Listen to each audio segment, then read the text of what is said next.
จ้าหน้าที่ตำรวจได้บุกจับพระฮอดวัดอยู่รัฐแมสซาชูเซตส์ข้อมูลสื่อของพระและวัดเพิ่นขอเก็บเป็นข้อมูลส่วนตัวเพื่อความปลอดภัยเนาะพระองค์นี้ได้มาในนามอพยพกันหลายปีเคยเหตุผิดกฎหมาย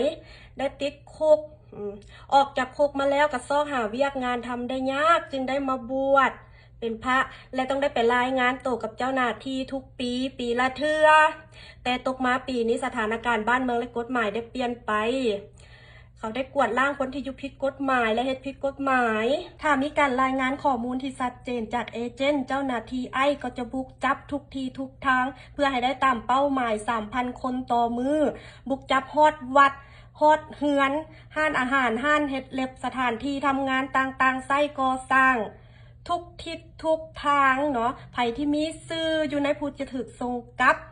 ควรติดต่อครอบครัวพี่น้องหรือหมู่คู่ไว้ล่วงหน้าเพื่อถึงเวลาที่ถูกส่งกลับประเทศลาวจะได้มีครอบครัวพี่น้องและหมู่คู่ไปรับประกันตัวออกจากศูนย์กักขังต่างๆเพื่อให้มีอิสรภาพในการใช้ชีวิตอย่างไวเนาะไผที่ย่านถึกส่งไปประเทศที่3ที่โหดให้แนะนำให้เซลล์รีพอร์ตในประเทศตัวเองจะได้เงินขวัญถุง1,000และปียนฟรีจะบ่ถึกรีพอร์ตแบกลิสต์ใดๆถ้ากฎหมายมันเปลี่ยนสามารถกลับคืนมาอเมริกาได้ท่านก็สามารถเฮ็ดวีซ่ามาอเมริกาถูกต้องตามกฎหมายได้เนาะ